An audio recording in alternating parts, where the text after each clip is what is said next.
once okay. Sorry, ma'am, So for interruption. okay, so we will start the lecture. What do you mean by entrepreneur? First of all entrepreneur काय असतं हे आपण जाणून घेऊया. तिथे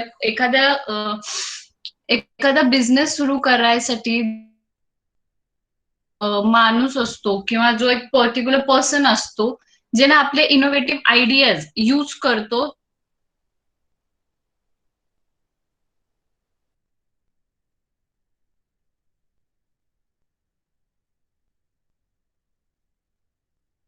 individual किंवा एखादी टीम फॉर्म करून high risk with having all risk त्याला आपण काय म्हणतो ऍज अन एंटरप्रेनर. आता एंटरप्रेनर रिप्रेझेंट काय करतं तर एक innovator next line is the company. एखादी कंपनी जे एंटरप्रेनर फॉर्म करतं त्याला काय म्हणतो आपण तर स्टार्टअप एंटरप्राइज. जे आपण ह्याच्यासाठी युज केलेलं आपले आयडियाज लावून एखादी कंपनी फॉर्म करणे त्याला काय म्हणतो आपण startup enterprise through an entrepreneur. Next. Hello.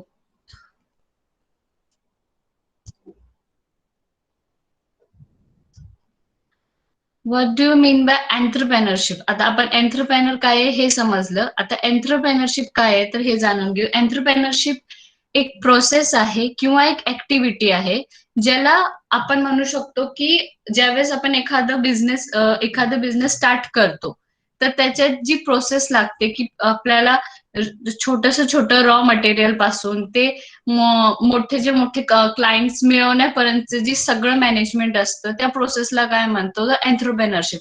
Entrepreneurship मध्ये प्रोसेस काय येते तर आपण इनिशिएट करतो एखादं आपलं आयडिया इनिशिएट करायचंय तर तिथे आपण इनिशिएटिंग म्हणून यूज करतो हा शब्द. त्याच्यानंतर डेव्हलपिंग हा शब्द कशाला यूज केला जातो की आपल्याला एखादं प्रोडक्ट आहे तर तो प्रोडक्ट डेव्हलप करण्यासाठी जी प्रोसेस असते ती एक स्टेज आहे एंटरप्रेनरशिपच्या अंडर येणारी. त्याच्यानंतर मॅनेज करणं आणि ऑपरेट करणं ग्रुप्सला. तर मॅनेजिंग करणं म्हणजे काय आता आपण आपली कंपनी स्टार्ट केली आपलं प्रोडक्ट बनवलंय त्या प्रत्येक गोष्टीला मॅनेज करणं की हा बाबा ह्याचा कॉस्ट किती आहे. फायनान्शियल कंडिशन्स असू द्या तुमचं कॅपिटल असू द्या व्हेंचर कॅपिटल असू द्या किंवा तुमची सोशल नेटवर्किंग असू द्या की तुम्हाला मार्केटिंग करायची असेल. हे सगळ्या गोष्टी जी मॅनेज करायची टेक्निक असते किंवा जी प्रोसेस असते त्याला काय म्हणतो आपण entrepreneurship. Okay. So move to next. Hello.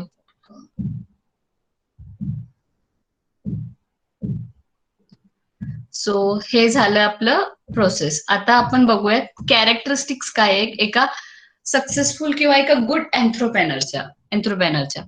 तर क्रिएटिव्हिटी. आता एखादं प्रोडक्ट आपल्याला लॉन्च करायचं असेल किंवा आपल्याला एखादं बिझनेस सुरू करायचा असेल तर त्याच्यासाठी काय लागतं एक क्रिएटिव्ह डोकं लागतं की हा बाबा आपल्याला हा प्रोडक्ट बनवायचा आहे तर त्याच्या पाठीमागे आपण कसा डिझाईन करणार की ते आपलं मार्केटमध्ये ते प्रोडक्ट सगळ्यात जास्त सेल झालं पाहिजे. तर त्याच्यासाठी जे लागतं ते आहे creative ability to develop a new product. Next is dedication. तर डेडिकेशन म्हटलं की सगळे म्हणतात की हा की डेडिकेशन तर द्यावंच लागतं असं फक्त बोलून जमत नाही. डेडिकेशन का द्यायचं कारण आपण जे हार्डवर्क करतोय आपल्या बिझनेसला रेज करण्यासाठी आपले बिझनेसचे स्टँडर्ड हाय करण्यासाठी तिथे आपल्याला डेडिकेशन लागतं. डेडिकेशन म्हणल्यानंतर ते कशासाठी हेल्प करतं तर आपल्याला मोटिवेट करण्यासाठी की आपल्यात एक सेल्फ कॉन्फिडन्स सतत कायम ठेवण्यासाठी की हा बाबा आपण आपलं प्रोडक्ट करतोय तर आपण तिथे कितीही झालं तर आपण डगमगलं नाही पाहिजे म्हणून ती डेडिकेशन लागतं for focusing. Right. Then next is flexibility. आता फ्लेक्सिबिलिटी हा एक पाया आहे आपल्या एंटरप्रेनर बनण्याचा. का कारण फ्लेक्सिबिलिटी म्हणल्यानंतर कसं होतं फ्लेक्सिबल म्हणल्यावर एखादा माणूस इंडिव्हिज्युअल जर काम करत असेल तर मार्केटमध्ये सतत काही ना काही चेंजेस येत राहतात. एखाद्या प्रोडक्ट बद्दल चेंज येतो कधी मार्केटिंग लोकांच्या मार्केटच्या नीड्स असतात जे कन्झ्युमरच्या नीड्स असतात ते सतत चेंज होत राहतात. तर ते ज्यावेळेस चेंज होत राहतात तर एक सिंगल माणूस ज्यावेळेस काम करतो तो त्याला फ्लेक्सिबल होणं खूप गरजेचं आहे. तुम्ही जर फक्त एकाच पर्टिक्युलर गोष्टीकडे लक्ष द्यायचं म्हणलं तर त्याला जमत नाही. त्याला प्रत्येक गोष्ट त्याच्या एकट्या ह्याच्यावरती बिझनेस स्टार्ट रेज करण्यासाठी त्याला प्रत्येक गोष्टीकडे लक्ष देणं गरजेचं आहे. त्यामुळं आपण ज्यावेळेस हे करतोय, आपलं स्टार्टअप करतोय बिझनेसचं, त्यावेळेस आपल्याला फ्लेक्सिबल होणं खूप गरजेचं आहे. Okay. So next is leadership. आता लीडरशिप का पाहिजे? तर लीडरशिप ही क्वालिटी कशासाठी लागते, की गोल सेट करण्यासाठी. आपलं जी पण बिझनेसचं गोल असेल किंवा एखादं आपण म्हणतो आयुष्यात गोल लागतं. काही गोल सेट करण्यासाठी आपल्याला लीडरशिप क्वालिटीज असणं खूप गरजेचं आहे. का? कारण जर क्वालिटीजच आपल्यात नसेल, जर लीडरशिपची ती क्वालिटी नसेल, तर आपण आपल्या टीमला कसं हँडल करणार? राइट? आपल्या टीमला हँडल करायला तुम्हाला लीडरशिप करणे खूप गरजेचं आहे. तुम्हाला प्रत्येक गोष्ट बघावी लागते. प्रत्येक जण करेलच नेतृत्व असं नाहीये. एखादं पर्टिक्युलर पर्सन लागतं, की ते प्रॉपर नेतृत्व करेल पूर्ण टीमचं, की तुमचं बिझनेस रेज करण्यासाठी. म्हणून एखाद्या एंटरप्रेनरला लीडरशिप क्वालिटी असणे खूप गरजेची आहे. नेक्स्ट काय आहे, तर एंटरप्रेनरला एबिलिटी असायला पाहिजे त्याचं विजन कन्व्हिन्स करून देण्याचं. आता समजा तुम्ही जर एखादी गोष्ट समोरच्याला नाही पटवू शकलात, तर तुम्ही कसं तुमचं प्रोडक्ट, मग तुमचं प्रोडक्ट मार्केटमध्ये कसं येणार? एखादी गोष्ट पटवून देणे किंवा जसं आपण म्हणतो तुमची जी आयडिया आहे, तुमचा जे विचार आहे, ते विचार तुम्हाला पटवून द्यायला आला पाहिजे समोरच्या पर्सनला. आता प्रत्येक गोष्ट, आता समजा तुमच्यासोबत तुमचा जे फ्रेंड असेल, तर त्याचा पर्स्पेक्टिव्ह वेगळा असेल, दुसऱ्याचा पर्स्पेक्टिव्ह वेगळा असेल. म्हणून तुम्हाला सतत काय करावं लागणार आहे, की तुमचा जी मुद्दा आहे किंवा तुमचं जी मत आहे, ते समोरच्याला पटवून देता आलं पाहिजे. Okay. Next.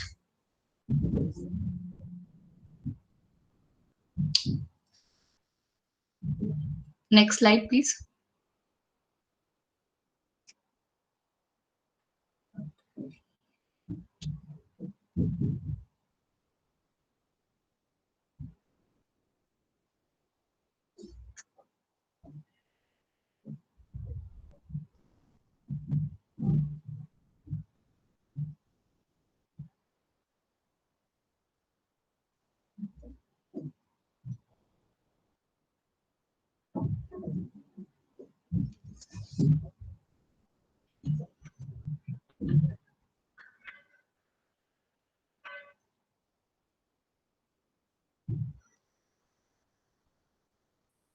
So one slide prior.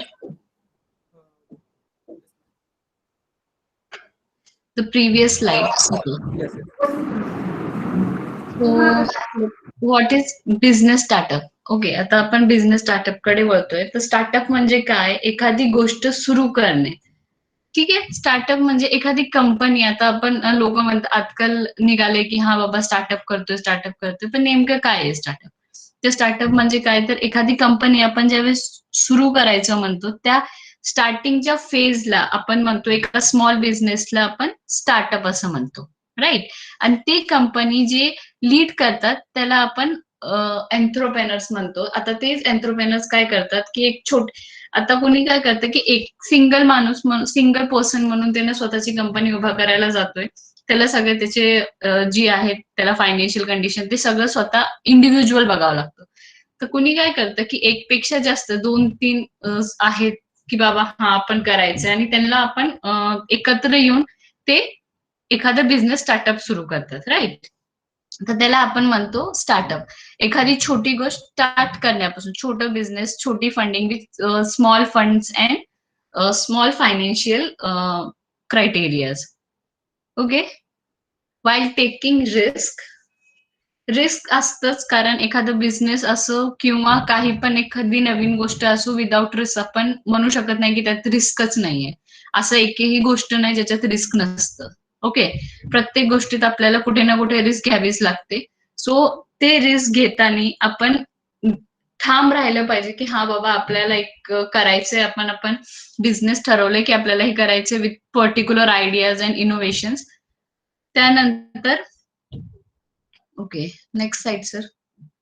Next slide please. Yes, ma'am.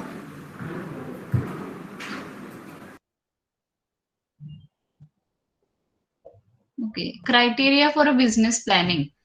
Criteria for a business planning म्हणजे काय तर समथिंग काय पॉइंट्स असतात जे आपण एखादा बिझनेस प्लॅन करायच्या अगोदर आपल्याला नोट डाऊन करावे लागतात किंवा आपण असं म्हणू शकतो आपल्याला ते प्रिपेअर्ड करावे लागतात, राईट? तर ते प्लान्स कसे असतात तर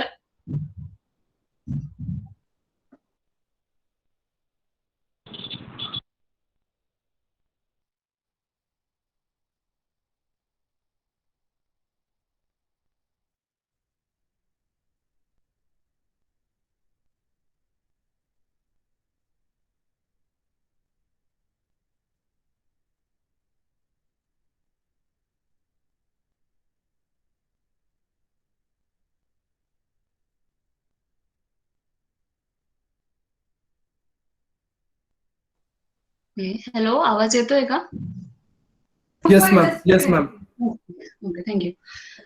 तर आपण म्हणत होतो क्रायटेरिया. तर क्रायटेरिया बिझनेस प्लॅनिंगसाठी का गरजेचं आहे किंवा एखादा बिझनेस उभं करतो त्याच्यासाठी प्लॅनिंग का गरजेची आहे? एखादी गोष्ट आपण ज्यावेळेस करत असतो त्याला जर परफेक्ट प्लॅन नसेल तर आपल्याला कळणार नाही की त्याच्या पाठीमागे रिस्क किती आहे किंवा त्याच्या पाठीमागे प्रॉफिट किती आहे किंवा त्याच्यामध्ये आपण काय म्हणू शकतो की आपण केवढी गुंतवणूक करतो हे आपल्याला माहिती असणं खूप गरजेचं आहे. त्यामुळे आपल्याला प्लॅनिंग करणं खूप गरजेचं आहे कोणत्या पण गोष्टीसाठी. सो ज्यावेळेस त्याच्यामध्ये क्रायटेरिया काय आहे तर startup idea for a business. तर startup idea for a business म्हणल्यानंतर कसं येतं, तुमचं बिझनेस सुरू करायचंय. असंच रॅन्डमली तुम्ही काही नाही सुरू करू शकत, राईट? तुम्हाला बघणं गरजेचं आहे की मार्केटमध्ये काय गरज आहे सध्या किंवा काय, किंवा तुमचं स्वतःचं काहीतरी असं विचार असणं खूप गरजेचं आहे की तुम्ही काय करताय, पर्टिक्युलर गोष्ट काय आयडिया आहे तुमच्या डोक्यात, काय कल्पना आहे आणि तुम्ही ती गोष्ट कशासाठी करायची आहे तुम्हाला. ओके, सो पर्पज काय आहे तुमचा एक्झॅक्टली, तुमच्या त्या आयडियाच्या पाठीमागचा किंवा त्या बिझनेसच्या पाठीमागचा पर्पज काय आहे हे माहिती असणं खूप गरजेचं आहे. त्याच्यानंतर काय येतं महत्वाचं पॉईंट ह्याच्यामध्ये, फायनान्शियल कंडिशन्स. आता फायनान्शियल कंडिशन्स म्हणल्यानंतर फक्त प्रॉफिट लॉस किंवा किती कॉस्ट लागेल प्रोजेक्टला हे सगळं नसतं. तर त्याच्यामध्ये फंडिंग एजन्सीज येणार की तुम्ही ज्यावेळेस आपण फायनान्शियल क्रायटेरिया ठेवलाय त्यावेळेस आपल्याला किती फंडिंग येते, आपल्याला फंडिंग पाहिजे तर कोणकोणत्या फंडिंग एजन्सीज आहेत किंवा कोण कोण आपल्याला देऊ शकतं. जसं बँक सेक्टर्स आहेत, बँक सेक्टर्समध्ये कोणती बँक किती टक्क्यांनी आपल्याला लोन देते, कसं लोन देते व्यवसायासाठी, हे सगळं बघणं गरजेचं आहे. त्याच्यानंतर काही गव्हर्नमेंट स्कीम्स असतात.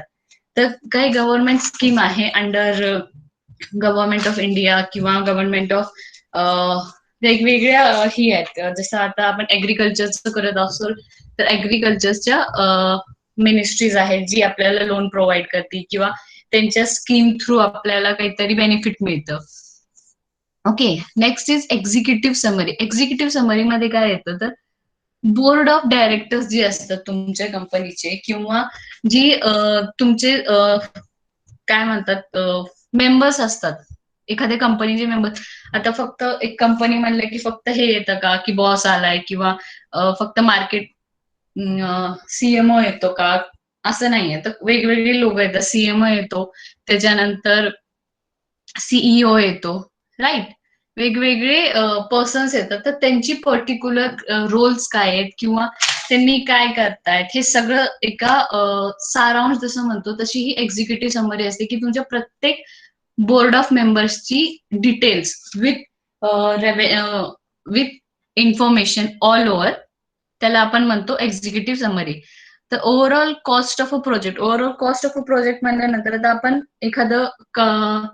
समजा आपण एखादं प्रोडक्ट घेतलंय किंवा आपल्याला प्रोजेक्ट असतात, त्या प्रोजेक्ट आपल्याला काहीतरी प्रोडक्ट बनवायचे, तर आपण ज्यावेळेस करतो त्यावेळेस आपण सगळं ओव्हरऑल कॉस्ट घेतो. ती रॉ मटेरियल पासून ते आपलं प्रोजेक्ट सँक्शन होण्यापर्यंत जी खर्च असतो त्याला आपण ओव्हरऑल कॉस्ट ऑफ प्रोजेक्ट म्हणतो. त्याच्यामध्ये आपलं रॉ मटेरियल आलं, आपले टीम मेंबर्सच्या सॅलरीज आल्या किंवा आपल्या वर्कर्सच्या सॅलरीज येतात, आपल्या पॅकेजिंगचा खर्च, आपल्या प्रोडक्शनचा खर्च, आपल्या पब्लिशिंगचा खर्च, मार्केटिंगचा, ओव्हरऑल सगळा खर्च, राईट? तर त्याला आपण म्हणतो overall cost of project. Next is profit loss in business startup. आता profit loss in business startup हे डोक्यात धरून जायला लागतं की ज्यावेळेस आपण एखादं स्टार्टअप उघडतो त्यावेळेस आपल्याला सतत प्रॉफिट होईल असं नाहीये. कधी आपल्याला लॉसेस पण बेअर करावे लागतात, राईट? तो आपल्याला लॉसेस पण बेअर करावे लागतात. त्याच्यामुळे आपण कुठे ना कुठे हे धरून चालावं लागतं की आपलं जी बिझनेस असेल तिथे आपल्याला प्रॉफिट किंवा लॉस ही दोन्ही होऊ शकतं. आता कधी कधी आपल्याला खूप प्रॉफिट होतं, कधी कंपनी असं म्हणतात की एकदमच लॉस मध्ये गेली, तर तिथं खचून चालत नाही. आपल्याला तिथे पुन्हा मात करावी लागते की जिथे आपल्या चुका झालेल्या आहेत, ज्याच्यामुळे आपला लॉस झालाय त्याला आपण रिकव्हर करायचं. इथेही आपला मेन क्रायटेरिया असतो ज्यावेळेस आपण प्लॅनिंग करतो profit and loss in business startup. त्याच्यानंतर येतात government documents.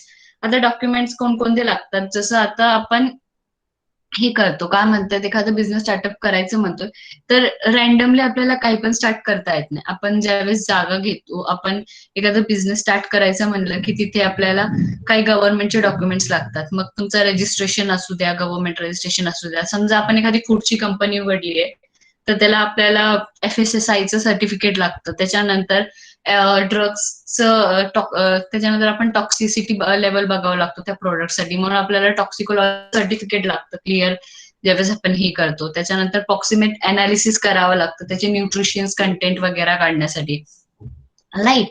Right.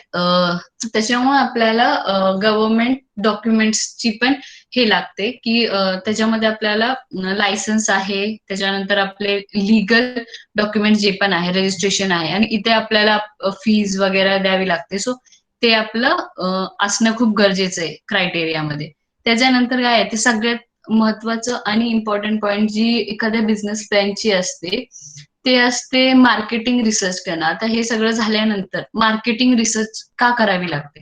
Marketing research करण्याच्या पाठीमागचं जी मेन मोटो आहे प्रोडक्टसाठी, ते ह्याच्यासाठी की आपला प्रोडक्ट ज्यावेळेस आपण सेल करतो तर आपले कॉम्पिटिटर्स किती आहेत ह्या प्रोडक्ट्सच्या रिलेटेड, किंवा आपण ज्यावेळेस मार्केटमध्ये आणणार आहोत तर आपल्याला किती हे आहे, काय म्हणतात, कॉम्पिटिशन टफ आहे, किंवा आपल्या नीड्स काय आहेत, हे सगळं जाणून घेण्यासाठी आपल्याला मार्केट रिसर्च करावी लागते एखाद्या प्रोडक्टची. Next sir, sorry.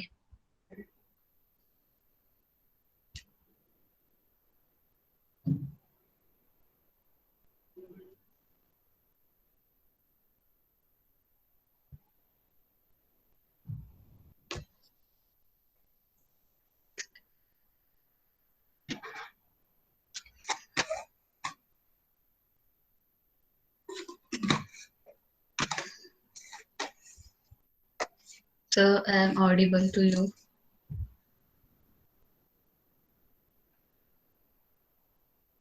Thank you sir. Okay, आता आपण हे बघितलं की क्रायटेरिया काय बिझनेसचा वगैरे. आता स्किल्स काय लागतात एखाद्या एंटरप्रेनरशिपसाठी किंवा मार्केटिंगसाठी. तर जी कॉमन स्किल्स आहेत ह्या दोन्हीच्या, ते आपण असं बघू शकतो की आपल्याला क्रिएटिव्हिटी पाहिजे. क्रिएटिव्हिटी पाहिजे का पाहिजे, तर जसं मी पहिल्यांदा सांगितलं की क्रिएटिव्हिटी असेल तर आपण एखादं प्रोडक्ट डेव्हलप करू शकतो, डिझाईन करू शकतो, ते क्रिएटिव्ह बनवू शकतो मार्केटमध्ये आणण्यासाठी, right? The next one is communication. Communication skill का हवी, जर आपण एखाद्याशी कम्युनिकेटच नाही करू शकलो कोणत्या गोष्टीशी रिगार्डिंग, तर आपण प्रोडक्ट कसं सेल करणार, राईट? सो त्याच्यामुळे आपल्याला कम्युनिकेशन स्किल पाहिजे. Then public speaking. Public speaking म्हणजे काय, तर आपल्याला एक आपल्या प्रोडक्टचं प्रेझेंटेशन करता आलं पाहिजे पब्लिकमध्ये. एखादी व्यक्ती समजा तुमच्या समोर तुमचे बोर्ड ऑफ डायरेक्टर्स येऊन बसलेत आणि तुम्हाला प्रेझेंटच नाही करता आलं पब्लिकमध्ये, तर तुमची प्रोडक्ट सेल कसा होणार, तुमचं प्रोडक्ट बद्दलचं जे मत आहे ती लोकांपर्यंत कसं पोहोचणार. त्याच्यामुळे आपल्याला पब्लिक स्पीकिंग येणं खूप गरजेचं आहे. त्यानंतर स्ट्रेस मॅनेजमेंट. स्ट्रेस मॅनेजमेंटचा जी विषय आहे इथं, ते असं आहे की स्ट्रेस मॅनेजमेंट का लागते, का गरजेचे असते, तर आपल्याला एखादं मार्केटमध्ये प्रोडक्ट आलंय, आपल्याला टफ फाईट दिली जाते, आपल्याला टफ कॉम्पिटिशन दिलं जातं. तिथे आपलं कुठे ना कुठे समजा 1% लॉस झालं तर तिथे स्ट्रेस येऊन जमत नाही. तिथे आपल्याला स्ट्रेस मॅनेजमेंटचा कोर्स, स्ट्रेस मॅनेजमेंटची स्किल येणं खूप गरजेचं आहे. का, कारण त्या स्ट्रेसच्या चक्करमध्ये आपण काहीतरी चुकीचे निर्णय घेऊन आपला बिझनेसला धोक्यात किंवा आपला बिझनेसचा रिस्क नाही वाढू शकत. त्याच्यासाठी आपल्याला इथं स्ट्रेस मॅनेज करणं खूप गरजेचं आहे. टेक्नॉलॉजी आपल्याला आता टेक्नॉलॉजी म्हणलं की विचार येते इथे टेक्नॉलॉजीची काय गरज आहे, बट प्रत्येक स्किल्स मध्ये आपल्याला प्रत्येक सेक्टरमध्ये आपल्याला टेक्नॉलॉजीची खूप गरज आहे आज, की आपण ज्यावेळेस म्हणतो आपल्याला आता समजा एक्सेल फाईल बनायचे तर आपल्याला मायक्रोसॉफ्ट एक्सेल येणं खूप गरजेचं आहे, किंवा आपल्याला प्रत्येक वेगवेगळ्या टेक्निक्स येणं खूप गरजेचं आहे. Next slide sir.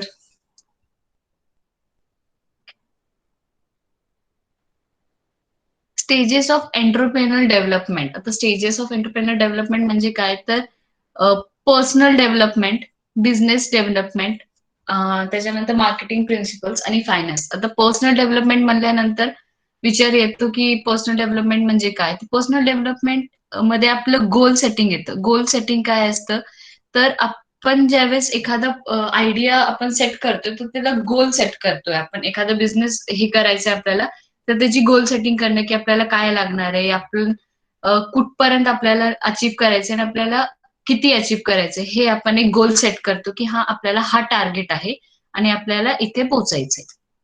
Time management मध्ये आपलं येतं आता एखादा प्रोडक्ट आपल्याला बनवायचंय, आपल्याला 3 महिने दिलेले आहेत की हा 3 महिन्याचा टेंडर आपण भरलेला आहे, टेंडर भरलेला आहे, 3 महिन्याच्या आत आपल्याला क्लायंटला डिलिव्हर करायचे, मोठं प्रोडक्शन आहे आपल्याला डिलिव्हर करायचं. तर तुम्ही टाइम मॅनेज कसं करणार की तुमचा रॉ मटेरियलचा खर्च, तुमचे टीम मेंबर्स किती काय कसं तुम्ही टाइम मॅनेज करता, हे इथं टाइम मॅनेजमेंट शिकवलं जातं पर्सनल डेव्हलपमेंटमध्ये.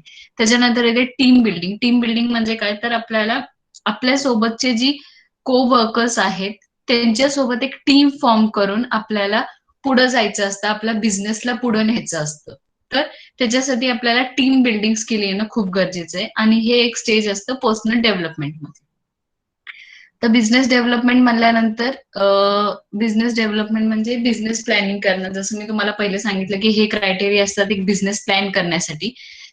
तर असंच आहे की आपण ज्यावेळेस एखादं बिझनेस उभा करायचा म्हणतो त्यावेळेस आपण रँडमली काही पण नाही करू शकत, जसं मी तुम्हाला पहिले सांगितलं. त्याच्यामुळे आपल्याला पर्टिक्युलर एक बिझनेस प्लॅन ठेवावा लागतो. एक युनिक प्रोडक्ट बनवण्यासाठी जे लागतं ते असतं आपलं बिझनेस प्लॅनिंग. त्याच्यानंतर येतं managing the process and reducing the risk. Managing the process and reducing the risk मध्ये आपण काय करतो तर आपलं जी प्रोडक्ट आहे त्याला त्याची जी प्रोडक्शन पर्यंत नेणारी किंवा आपली पॅकेजिंग वगैरे पर्यंतची जी स्किल असते तू कंझ्युमर पर्यंत पोहोचवण्यासाठी त्याची जी ऑल ओव्हर प्रोसेस असते ती ऑल ओव्हर प्रोसेस आपण इथे हँडल करतो, मॅनेजिंग करतो आणि आपण प्रिकॉशन्स घेतो, प्रिकॉशन्सनी मेजर्स घेतो की आपलं जी रिस्क आहे बिझनेसचं ते कमी होण्यासाठी. Right. Okay, so here is this and next slide sir. Thank you. Marketing principle. आता मार्केटिंग प्रिन्सिपल म्हणजे काय. मार्केटिंग प्रिन्सिपल म्हणजे 3 मेजर पार्ट्स आहेत. तुमचं मार्केट रिसर्च येणार, मार्केट सेगमेंटेशन येणार, तुमचं product price place and packaging येणार. मार्केट रिसर्च म्हणजे काय, आता तुम्ही एखादा प्रोडक्ट घेतलाय, जसं सरांची आता आपण एखादं घेऊया की सरांचीच कंपनी आहे शीर्षा agro industry.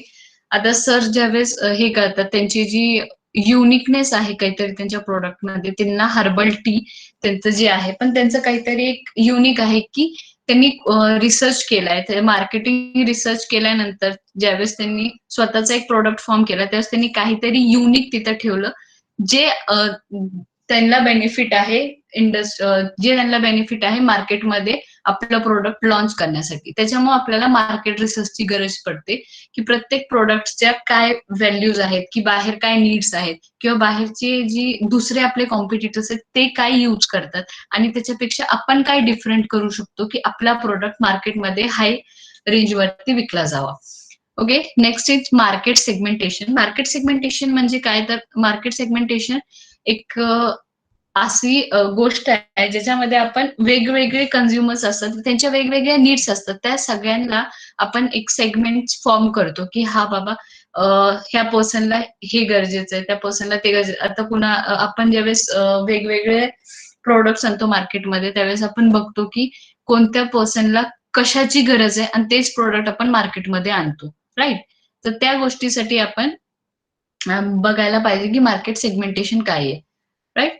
Then product price, place and packaging. Product price, place and packaging म्हणजे काय, तर ज्यावेळेस एखादा प्रोडक्ट बनतो तर प्रोडक्टचं बनवण्याचं जी हे असतं आपलं रॉ मटेरियल वगैरे, त्या सगळ्या गोष्टीपासून आपण एक प्रोडक्ट फॉर्म केले. आता त्या प्रोडक्टची प्राइसिंग, त्याची लेबलिंग, हे सगळं बघणं मार्केट प्रिन्सिपल्स मध्ये येतं. त्याच्यानंतर त्याची प्लेसिंग. आता प्लेसिंग म्हणल्यानंतर ते कुठे ठेवायचे, समजा काही डीप फ्रीजरचं असेल तर आपल्याला फ्रीज करून ठेवावं लागतं, किंवा लायोफिलायझेशन असेल तर लायोफिलायझर्स यूज करावे लागतात, तिथं प्लेस करावा लागतो. त्याच्यानंतर जी ट्रॅव्हलिंग असते ती कुठल्या प्लेस पासून कुठपर्यंत न्यायचे, कोल्ड स्टोरेज मध्ये ठेवायचे. त्याच्यानंतर आपण समजा कोल्ड स्टोरेजून आपण बाहेर काढले तर आपल्या ते ट्रान्सपोर्ट वगैरेचं जे आहे ते प्लेस कुठपर्यंत जायचंय, हे सगळं आपण त्या प्लेसिंग मध्ये बघितलं. पॅकेजिंग म्हणजे महत्वाची काय, तर आपण पॅकेज कसं करतो एखाद्या प्रोडक्टला, परफेक्ट पॅकेजिंग असणं खूप गरजेचं आहे. की आता आपण घेतलंय, समजा आपण क्रीम घेतली किंवा आपण एखादं टी पॅकेट घेतले, काय पण आपण असू द्या प्रोडक्ट, जर त्याची पॅकेजिंग प्रॉपर नसेल, जर सील लॉक नसेल त्याचं प्रॉपर, तर ते डॅमेज होऊ शकतं प्रोडक्ट, राईट. फॉर मॉइश्चर ह्याच्यामुळे व्हेरियस टेम्परेचर्स किंवा ह्युमिडिटीमुळे ते खराब होऊ शकतं प्रोडक्ट. मग जर प्रोडक्टची पॅकेजिंग जर कमजोर असेल तर आपलं प्रोडक्ट पूर्ण बनवण्याचा काही अर्थच राहत नाही. त्यामुळे इथे पॅकेजिंगचं खूप महत्व आहे. त्याच्यानंतर येतो फायनान्स. फायनान्समध्ये कॅल्क्युलेटिंग युअर स्टार्टअप नीड्स म्हणजे काय, तर कॅल्क्युलेटिंग युअर स्टार्टअप नीड्स मध्ये आपलं हे येतं, काय म्हणतात, की तुमच्या स्टार्टअपसाठी लागणाऱ्या जी गोष्टी असतात ते ह्याच्यामध्ये येतात कॅल्क्युलेटिंग स्टार्टअप नीड्स मध्ये, की तुमचं रॉ मटेरियलचा खर्च काय, तुमचा कॉस्ट काय प्रत्येक गोष्टीचा, हे आपण ह्याच्यात बघितलं जातं. त्याच्यानंतर नीड ऑफ कॅपिटल्स मध्ये काय, नीड ऑफ कॅपिटल्स मध्ये आपलं फायनान्स किती लागतंय, की गव्हर्नमेंट गव्हर्नमेंटचे जे डॉक्युमेंट्स आहेत त्याची लिगल फी असते. त्याच्यानंतर आपले वेगळे दुसरे खर्च असतात, की बाबा हा हे सॅलरीज वगैरे आहे, हे मॅनेज करायचंय. तर हे सगळं जे असतं हे नीड्स ऑफ कॅपिटल्स मध्ये येतं. कॅश फ्लो आणि प्रॉफिटेबिलिटी इश्यू मध्ये काय येतं, तर आपलं आउट गोईंग आणि इनकमिंग किती येतंय कॅश, की आपण एखाद्या गोष्टीसाठी इतका पैसा ओततोय तर त्याचा आपल्याला बेनिफिट काय येतोय, हे सगळं इथे बघितलं जातं. आणि प्रॉफिटेबिलिटी इश्यू मध्ये आपलं लॉस किंवा हे, आता आपण एखादं बघतोय तर आपलं किती पैसे जाते आपलं, समजा आपलं जर लॉस होत असेल तर त्याला कन्वर्ट प्रॉफिट मध्ये कसं करायचं ते इथं बघितलं जातं प्रॉफिटेबल इश्यूज मध्ये. नेक्स्ट स्लाइडचं. हे काही रिप्युटेड ब्रँडेड कंपनीज आहेत, जसं पार्लेजी आहे किंवा ब्रिटानिया आहे. आता जी आपण म्हणतो मार्केटिंग स्ट्रॅटेजीज जी आपण बघतो किंवा मार्केटिंग करायची जी टेक्निक बघतो, तर त्याच्यासाठी आपण ह्या सगळ्या कंपनीज आता बघितलेल्या आहेत, की पार्लेजी आहे, ब्रिटानिया आहे, हॉर्लिक्स आहे. ओके, हे आपण लहानपणापासून बघत आलोय companies, right. Okay, next slide. Marketing काय आहे, मार्केटिंग एक मार्केटिंग एक प्रोसेस आहे किंवा आपण ऍक्शन म्हणतो एका कंपनीची to attract an audience to our company product through various social messages किंवा डिजिटल मार्केटिंग आजकाल खूप चालली आहे.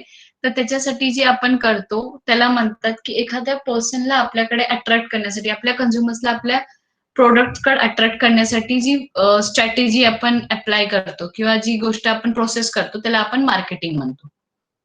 Next slide. ओके, इम्पॉर्टन्स काय आहे मार्केटिंगची. मार्केटिंग हेल्प करतं आपलं बिझनेस राईज करण्यासाठी. जर आपलं मार्केटिंग प्रॉपर नसेल तर आपलं बिझनेस आपलं बिझनेस एक उंच शिखरावर पोचायचं जर आपण म्हटलो तर आपल्याला ते पॉसिबल होत नाही. कारण जर आपली मार्केटिंगच जर वीक असेल, आपलं जर मूळ पाया जर वीक असेल तर आपल्याला आपलं मार्केट जी पण आहे, आपलं बिझनेस आहे ते रेज नाही करतायत. त्याच्यानंतर काय आहे, तर हे बिझनेस हेल्प करतं आपले व्हॅल्यू सेल्स जी आहे ती इन्क्रीज करण्यासाठी मार्केटिंगमध्ये.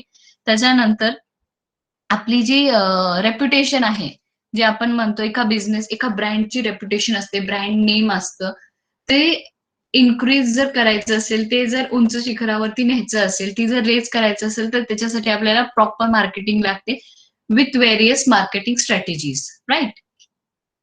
Okay, next slide.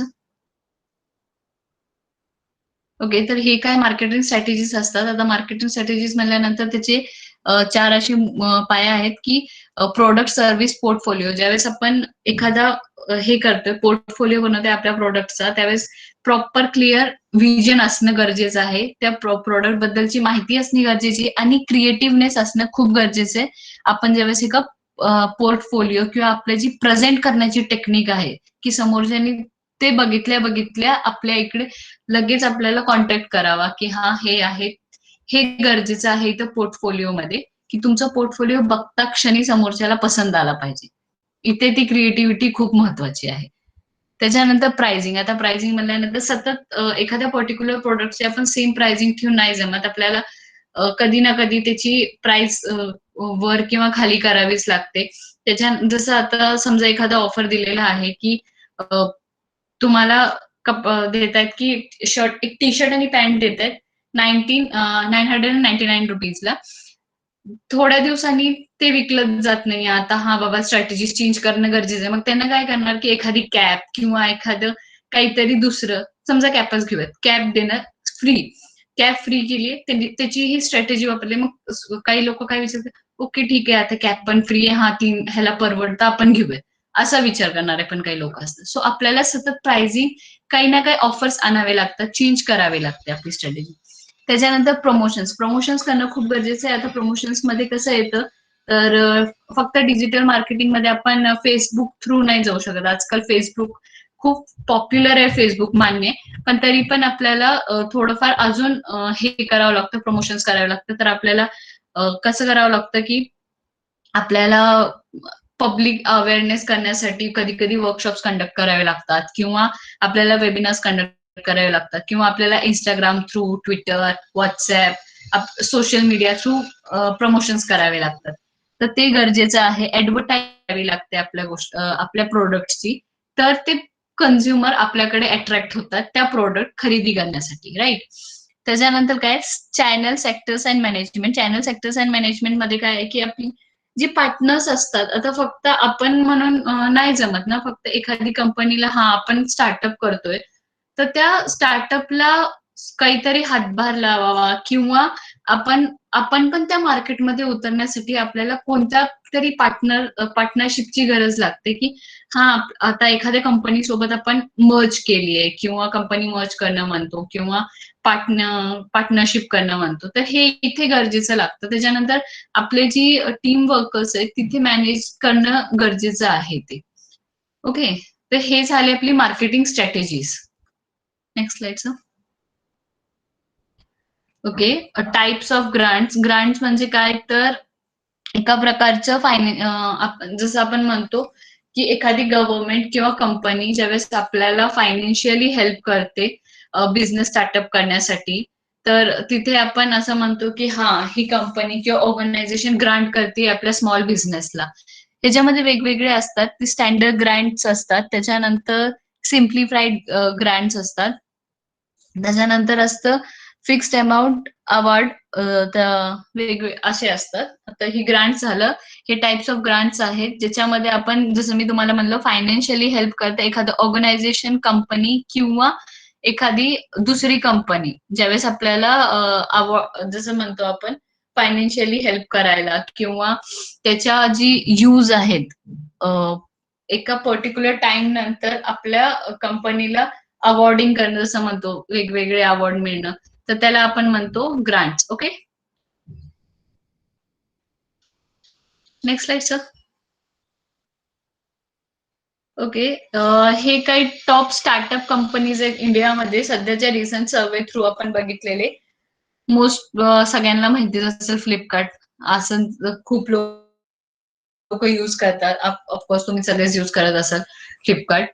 तर आपण फ्लिपकार्ट आजकालच्या जीवनाचा एक विशेष भाग झालाय असं म्हणू शकतो की काही खरेदी करायचं असेल तर फ्लिपकार्ट शॉपिंग केली, हा झालं. त्याच्यानंतर delivery app, Strand life sciences, Ashoka and हॅगॉट एज्युकेशन, हे सगळे एक टॉप इंडियन स्टार्टअप्स आहेत. ज्यावेळेस त्यांनी स्टार्ट केलं त्या टायमिंगला हे खूप कमी होतं, बट आता त्यांची जी डील साईज झाली आहे ती खूप जास्त झाली आहे. सगळ्यात वरती जी आपण म्हणू शकतो स्टार्टअप ते फ्लिपकार्ट आहे. फ्लिपकार्टचं सेल्स तुम्हाला माहिती असेल, प्रत्येक आता त्यांची मार्केटिंग स्ट्रॅटेजी बघा, की ज्यावेळेस त्यांना हे करायचं असतं त्यावेळेस सतत त्यांनी मार्केटिंगमध्ये काय करतात, तर सतत त्यांनी ऑफर्स आणणे, बिग फेस्टिव्हल्स ऑफर्स आणणे किंवा वेगवेगळे ऑफर्स किंवा 99 मध्ये सेल, हे सगळं ते करतात. तर असं हे स्टार्टअपचे मार्केटिंग स्ट्रॅटेजीज तुम्हाला बघणं गरजेचे आहेत.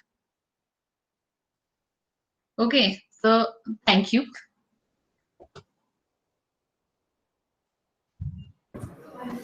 ओके. मी बऱ्यापैकी खूप साऱ्या गोष्टी, बेसिक गोष्टी क्लिअर करून दिल्या असतील तुमच्यापर्यंत, की ज्या काही मार्केटिंग मध्ये आपल्याला कुठल्या गोष्टी लागतात. त्याच्यानंतर ज्यावेळेस तुम्हाला एक एंटरप्रिनर बनायचं असतं किंवा स्वतःचं काहीतरी बिझनेस स्टार्टअप करायचा आहे, तर त्याच्यासाठी तुम्हाला कुठल्या स्किल आणि स्ट्रॅटेजीज लागतात. ह्या खूप इझिली बहुतेक ज्या तुम्हाला आत्ताच्या लेवलवरती नेसेसरी आहेत, त्या अशा भरपूर साऱ्या गोष्टी त्यांनी क्लिअर केलेल्या आहेत. त्या रिगार्डिंग जर तुम्हाला काही क्वेश्चन्स असतील तर तुम्ही चॅट बॉक्समध्ये टाकू शकता किंवा डिरेक्टली तुमचा माईक अनम्यूट करून तुम्ही बोलू शकता. सो एक 5 मिनिटाचा वेळ त्याच्यासाठी आपण घेतोय. विचारू शकता जे काही तुमचे क्वेश्चन्स असतील. ओके. एक क्वेश्चन आला आपल्याला, मॅम. मी स्टार्टअप मध्ये रिस्क काय असतात, कोणत्या ओके. रिस्क असू शकतात? ओके, स्टार्टअप मध्ये रिस्क म्हटल्यानंतर सगळ्यात पहिले कसं होतं, की आपण एखादं प्रोडक्ट करायचं म्हणतोय, तर त्या प्रोडक्टची जर आपल्याला प्रॉपर नॉलेज नसेल, तर आपण ते प्रोडक्ट मार्केटमध्ये नाही आणताय. त्याच्यानंतर आपल्याला फायनान्शियल रिस्क आहे. तर आपण आता एखादं प्रोडक्ट डेव्हलप करण्यासाठी फायनान्शियली आपण लोन घेतोय, right?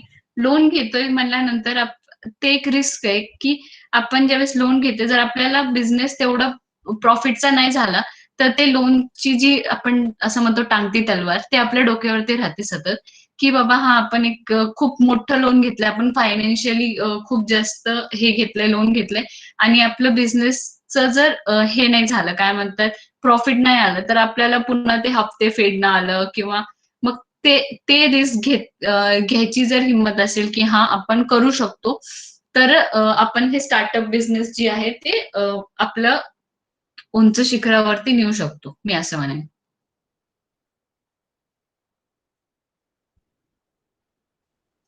Hello. Okay. Yogesh, clear झाला असेल आय थिंक सो. तुझ्या भरपूर साऱ्या आयडिया. मॅम, एक माझा पण क्वेश्चन होता, विचारू शकतो ना? याच्यामध्ये हा. एक क्वेश्चन होतं की ज्याच्यामध्ये तुम्ही सांगितलेलं की मार्केटिंग स्ट्रॅटेजी, तर कोणत्या कोणत्या मार्केटिंग स्ट्रॅटेजी असू शकतात मे बी? मार्केटिंग स्ट्रॅटेजीज म्हणल्यानंतर आता बघा, मार्केटिंग स्ट्रॅटेजीज म्हणल्यानंतर आपण असं म्हणतो की प्रत्येक गोष्ट आता मार्केटिंग आपल्याला करायची म्हणलं, स्ट्रॅटेजी म्हणलं, आपण फक्त एखाद्या फेसबुक थ्रू किंवा फक्त डिजिटल मार्केटिंग जर आपण करायची म्हणली, डिजिटल मार्केटिंग, तर ते पॉसिबल होणार आहे का? कारण खूप जण असतात की ज्यांना नाहीच माहिती की आता तुमच्या प्रोडक्ट बद्दल डिजिटली कसं जायचं किंवा काय बघायचं. तर त्या टायमिंगला कुठे ना कुठे आपल्याला वर्कशॉप्स करणे पण गरजेचे आहेत, राईट? त्याच्यानंतर कधी वेबिनार कंडक्ट करणे पण गरजेचे आहेत. त्याच्यानंतर आपण जी वेगवेगळ्या स्ट्रॅटेजीज, जसं आता मी म्हणलं, प्रमोशन्स करणं गरजेचं आहे. तुम्हाला ऍडव्हर्टाइज करणं गरजेचं आहे एखादी गोष्ट.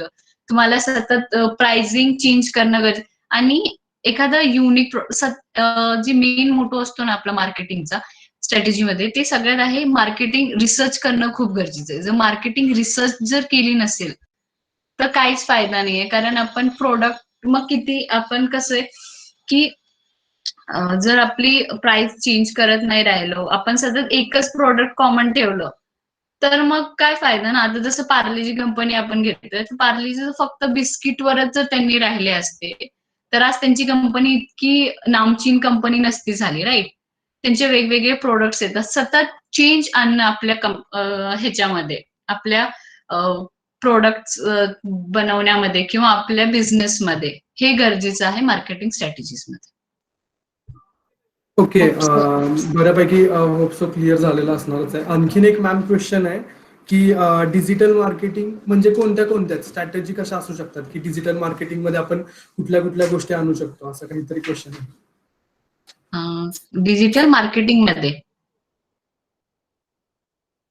डिजिटल मार्केटिंग मध्ये म्हणल्यानंतर आता आपण डिजिटल मार्केटिंग म्हणल्यानंतर कसं म्हणतो, की एखादी गोष्ट ई बिझनेस जसं आपण म्हणतो, ई बिझनेस जी आहे ते नॉर्मली डिजिटल ह्याच्यामध्ये येतं, कमर्समध्ये येतं. तर ते कसं येतं, की आपण आता फक्त ट्विटर थ्रू किंवा आपण जसं मी म्हणलं Instagram पेजेस बनवणं किंवा तुमचे ब्रोशर्स बनवणं आणि ते डिजिटली, व्हर्चुअली परफॉर्म करणं खूप गरजेचं आहे. राइट? ते ह्याच्यामध्ये येतं डिजिटल मार्केटिंगमध्ये ही स्ट्रॅटेजी येतात, की तुमचे जी मी जसं म्हणलं एखाद्या प्रोडक्टचं जर तुम्ही बनवलंय, तर फक्त त्याच गोष्टीवरती कायम राहू नका. ते प्रोडक्टला इनोव्हेटिव्ह कसं करता येईल हे बघा ते डिजिटल मार्केटिंगसाठी. डिजिटल मार्केटिंग म्हणजे काय? डिजिटल म्हणजे बेसिकली व्हर्चुअल येणं. एखादी गोष्ट तुम्ही थ्रू ऑनलाईन करताय, राइट? एखादी गोष्ट ऑनलाईन करताय, तर त्याच्यासाठी जी लागणारं आहे, ते हेच आहे की तुमचं जी पर्टिक्युलर वेगवेगळे साइट्स असतात ते बघा. त्याच्यानंतर तुम्ही कसं त्याला लोकांपर्यंत पोहोचू शकता, की लोकांच्या पाहता क्षणी लोकांना पसंत यावं. हे असं तुमचं प्रॉडक्ट डेव्हलप करण्याची गरज आहे ह्या डिजिटल मार्केटिंगच्या स्ट्रॅटेजीजमध्ये. ओके.